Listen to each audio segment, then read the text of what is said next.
संसद के बजट सत्र के दौरान इस वक्त की बड़ी खबर आपको बता दें जो आ रही है प्रधानमंत्री नरेंद्र मोदी से जुड़ी हुई। पीएम मोदी पर लोकसभा के अंदर हमले की एक बड़ी साजिश हुई थी, सूत्रों का यह दावा है। बीजेपी सांसद मनोज तिवारी ने भी ये गंभीर आरोप विपक्ष पर लगाए हैं, इसीलिए पीएम मोदी का संबोधन स्थगित कर दिया गया था और महिला सांसदों को विपक्ष ने प्लान बनाया था इस पूरे हिस्से का। और संसद के बजट सत्र के दौरान प्रधानमंत्री नरेंद्र मोदी के संबोधन के वक्त उन पर हमले की साजिश की बात इस वक्त निकलकर सामने आ रही। सूत्रों के हवाले से इस वक्त की ये बड़ी खबर है और बीजेपी सांसद मनोज तिवारी के ये गंभीर आरोप हैं। इसके अलावा सदन में ओम बिरला ने भी इस मामले को लेकर कही है। मेरे साथ इस वक्त वरिष्ठ पत्रकार पंकज प्रसून है, उनसे चर्चा की शुरुआत करें। उससे पहले आपको ओम बिरला ने क्या कुछ कहा लोकसभा में वो सुना देते हैं, सुनाइएगा। आप पोस्टर पंपलेट लेकर आएंगे तो सदन नहीं चलेगा,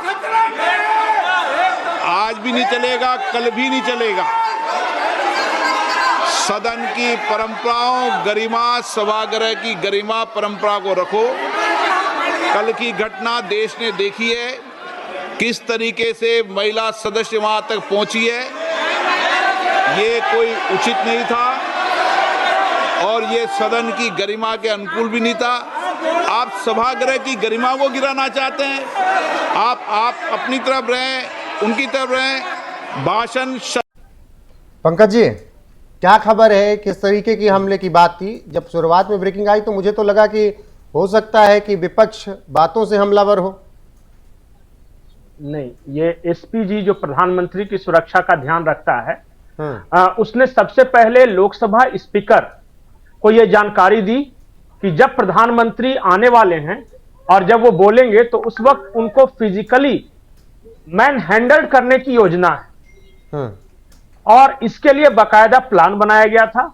और महिला जो सांसद हैं, कुछ महिला सांसद हैं विपक्ष की, उन्हें आगे पहले प्रधानमंत्री के पास भिजवाना था और प्रधानमंत्री चूंकि महिला सांसदों को आते देखते तो शायद उतना अलर्ट नहीं होते और तब उन पर फिजिकल असॉल्ट इस शब्द का इस्तेमाल किया गया है, तब इसकी योजना थी। यह इंटेलिजेंस इनपुट था जिसे एसपी जी ने लोकसभा के स्पीकर को दिया और उसके बाद स्पीकर ने सत्ता पक्ष को कहा कि ऐसी ऐसी हमारे पास खबर आई है। उसके बाद यह कहा गया कि फिर प्रधानमंत्री नहीं बोलने के लिए खड़े होंगे क्योंकि इससे क्या हो सकता है कि कोई इस तरह का सिचुएशन क्रिएट हो सकता है कि सत्ता पक्ष विपक्ष में मारपीट तक की नौबत आ जाए। लेकिन प्रधानमंत्री नरेंद्र मोदी जब लोकसभा में बोलने के लिए खड़े होते तो उस वक्त उन्हें फिजिकली मैन हैंडल करने की योजना थी और इस बात की भनक लग गई। ये पार्लियामेंट की तरफ से बताया भी गया है कुछ पत्रकारों को कि ऐसा ऐसा कारण था, इस वजह से प्रधानमंत्री बात कही कि कांग्रेस ने ही ये प्लान बनाया था। बिल्कुल, हेलो, नहीं, कांग्रेस ने नहीं कहा गया, सिर्फ ये कहा गया है पार्लियामेंट कमेटी की तरफ से, पार्लियामेंट सेक्रेटेरिएट की तरफ से पत्रकारों को यह बताया गया है कि प्रधानमंत्री को फिजिकली मैन हैंडल करने की कुछ साजिश रची जा रही थी और इस वजह से उनका संबोधन नहीं हुआ। ये इतना तक कंफर्म है। अब कौन कर सकता है इसका बस अंदाजा लगा सकते हैं। एक और डेवलपमेंट हुआ इसके अलावा जी। डेवलपमेंट यह है कि जब लोकसभा में प्रधानमंत्री ने संबोधन नहीं किया तो फिर प्लान बना के राज्यसभा में प्रधानमंत्री जवाब देंगे और उनको तो संसद में खड़े होकर जवाब देना है, देश की जनता सुन लेगी।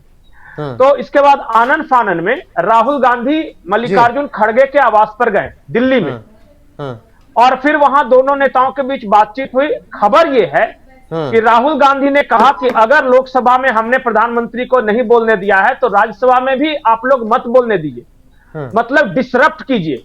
और ये जो बैठक की आप तस्वीरें दिखा रहे हैं, ये खड़गे के साथ जो मुलाकात थी उस वक्त की ये तस्वीरें हैं। वहां भी एक के बाद एक पहले 10 एमपीज आते हैं और उसके बाद तब अंत में राहुल गांधी की एंट्री होती है। लेकिन पंकज जी, ये कैसे संभव है कि प्रधानमंत्री को फिजिकली रूप से चोट पहुंचाने की साजिश थी? ये तो एक असंभव सी बात लगती है। नहीं, संसद में अगर कोई खड़ा हो रहा है और वहां पे प्रोटेस्ट करते हुए आप प्रधानमंत्री के पास अगर महिला सांसद पहुंच जाए तो लोगों को ऐसा लगेगा कि ये नॉर्मल एक प्रोटेस्ट है जो कि अक्सर होता रहता है, हाथों में तख्तियां हैं वगैरह ये सब। लेकिन साजिश ये थी कि जैसे वो महिला सांसद उनके पास जाएगी तो अचानक प्रधानमंत्री जो कुछ बोल रहे होंगे तो उन्हें किस तरह का फिजिकल मैन हैंडलिंग है ये मुझे नहीं पता, लेकिन प्रधानमंत्री के साथ अगर ये हो जाता तो बहुत शर्मसार करने वाली तस्वीर होती। इसको अवॉइड करने के लिए प्रधानमंत्री जी से कहा गया कि आप यहां नहीं बोलिए, राज्यसभा में जाके बोलिए, क्योंकि यहां ऐसी ऐसी साजिश रची जा रही है और अगर हमारे पास इस तरह के इनपुट हैं तो फिर आपको प्रिकॉशन लेना चाहिए। तो फिर राज्यसभा में भी तो प्लानिंग कर ली गई कांग्रेस की तरफ से?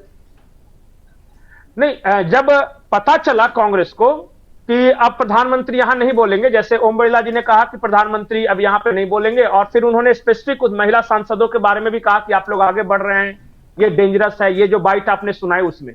उसके बाद जब ये राज्यसभा में बोलना हो तो पता चला राहुल गांधी को कि अब तो प्रधानमंत्री राज्यसभा में बोलेंगे, तब वो आनंद फान में दौड़ते हुए मल्लिकार्जुन खड़गे के पास गए। पहले कांग्रेस को लग रहा था कि चले राज्यसभा में सिंबॉलिक प्रोटेस्ट करेंगे, जो कि उनके जो मीडिया प्रवक्ता जयराम रमेश, मल्लिकार्जुन खड़गे, इन सब ने कहा था कि हम एक प्रोटेस्ट करेंगे लेकिन उतना भीषण प्रोटेस्ट नहीं होगा, प्रधानमंत्री को बोलने दिया जाएगा, पहले ये था। फिर राहुल गांधी का मैसेज पहुंचता है, राहुल गांधी जाते हैं खड़गे के पास, कहते हैं कि ऐसा नहीं हो सकता कि लोकसभा में हम नहीं बोलने दें और राज्यसभा में बोलने के लिए अलाउ करें, तो ये होगा नहीं, आप लोग को डिसरप्ट करना होगा। प्रधानमंत्री ने मुझे नहीं बोलने दिया लोकसभा में, हम सत्ता पक्ष ने मुझे नहीं बोलने दिया, लीडर ऑफ अपोजिशन को, हम प्रधानमंत्री को नहीं बोलने देंगे और उन्हें रोकने के लिए हम किसी भी हद तक जाएंगे। लेकिन ये तो कहा गया कि लीडर ऑफ अपोजिशन को वक्त दिया गया, तय समय से ज्यादा 20 मिनट और दिए गए।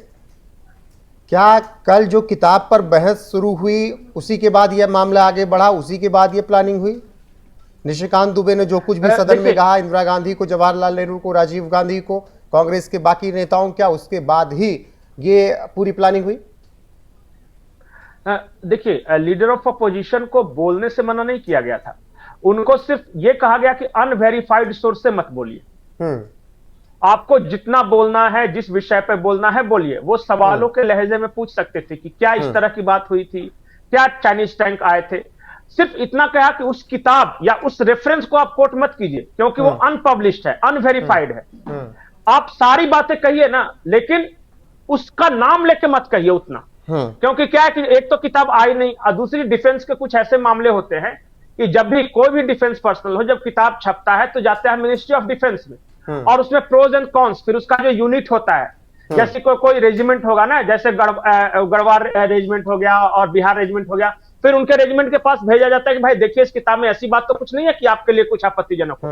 जब एनओसी सर्टिफिकेट मिलता है तब वो किताब पब्लिश होती है। तो इसलिए कहा गया कि चूंकि डिफेंस का मामला है, सेंसिटिव मामला है, तो और अनपब्लिश्ड बुक है, तो आप सिर्फ इसका रेफरेंस मत लीजिए, आप सारे सवाल कर सकते हैं। आप जैसे आपको यह कहना था कि मनोज नरवणे ने कहा कि टैंक घुसे, तो मनोज नरवणे ने अपनी किताब में लिखा, इस चीज को बोल कर जाइए। आप सिर्फ इतना कहिए कि क्या यह सच सही है कि 2 टैंक घुसे थे, तो आप सिर्फ लहजा बदलिए, सिर्फ इतना मना किया गया था। लेकिन राहुल गांधी का कहना था कि मैं उस किताब का ही रेफरेंस दूंगा। ठीक है पंकज जी, वो मैं बात समझ गया, राहुल गांधी लहजा थोड़ा और बेहतर कर सकते थे, क्वेश्चन मार्क के साथ सवाल कर सकते थे, लेकिन जो लहजा निशिकांत दुबे ने प्रयोग किया वो भी तो लहजा नहीं था। बिलो द बेल्ट गए, भले किताब को कोट किया उन्होंने, इंदिरा गांधी के निज संबंध, तो उससे पहले पीएम अय्याशी कर रहे थे, किताबों के निकली है ना। देखिए एक चीज और है कि पार्लियामेंट में पहले भी इशारा किया गया कांग्रेस को कि देखिए अगर आप बार बार एक ही किताब को लेकर अड़े रहेंगे, पहला दिन जो डिसरप्ट हुआ तो सत्ता पक्ष ने कुछ नहीं कहा, जब दूसरा दिन उसी किताब को लेकर डिसरप्ट करने की कोशिश की तो एक मैसेज भिजवाएगा कि देखिए अगर आप किताब की बात करेंगे तो फिर किताब की बात निकलेगी और बहुत दूर तलक जाएगी। फिर भी ये अड़े रहे, तो तब निशिकांत दुबे एक बैग भर के किताब लाए और कहे कि अगर किताब की बात करनी है तो इस किताब में क्या लिखा है ये भी बता देता हूं, इस किताब में क्या लिखा है, और उन्होंने एक के बाद एक 6-7 किताबें निकाली। तो आपको किताबों पर डिस्कशन करना है, हालांकि उनको भी स्पीकर ने रोका है, कहा कि नहीं, जब एक बार रूलिंग दे दी गई है कि नहीं किताब का मेंशन होगा तो नहीं होगा। तो माहौल भले ही और ज्यादा तल्ख हुए, लेकिन ऐसा नहीं है कि पहले नहीं बताया गया था, क्योंकि अगर किताब पे सिर्फ बात करनी है तो एक अलग से पार्लियामेंट सेशन रख लिया जाए और जितनी किताबें आजाद भारत में छपी है उस पर एक अलग से बहस कर लीजिए। आखिरी सवाल, क्या प्रधानमंत्री लोकसभा में जवाब देंगे? जो विपक्ष के सवाल थे, राष्ट्रपति के अभिभाषण प्रस्ताव पर बोलेंगे और उसके साथ ही क्या वो ट्रंप पर बोलेंगे? क्या वो जो आरोप कांग्रेस ने लगाया वो सब बोलेंगे, आकर सफाई कुछ देंगे, या फिर विपक्ष को कहने के लिए हो जाएगा कि हमले का बहाना करके निकल गए, बोलना नहीं चाहते थे? देखिए, शब्द प्रधानमंत्री सफाई नहीं देते, वो राष्ट्रपति के अभिभाषण का जवाब देते हैं। ये टेक्निकल विपक्ष चीज के है। सवालों का भी तो जवाब अगर देना होगा ना। नहीं, उसमें सारे कुछ आ जाते हैं। अभिभाषण प्रस्ताव पर जो चर्चा हुई उस चर्चा का जवाब देते हैं। तो चर्चा में सारी बातें आ गई, सत्ता पक्ष विपक्ष सबकी बातें आ गई। पार्लियामेंट में कुछ ऐसी चीजें होती है जो कि बहुत संभल कर बोलना होता है, जैसे प्रधानमंत्री सफाई देंगे या प्रधानमंत्री ने मुंह तोड़ जवाब दिया, तो इस तरह के शब्द नहीं होते। जब संसद में बोल रहे हैं तो राष्ट्रपति के अभिभाषण पर जो चर्चा हुई उसका जवाब दे रहे हैं, निष्कर्ष, और उसमें सारी बातें आती है।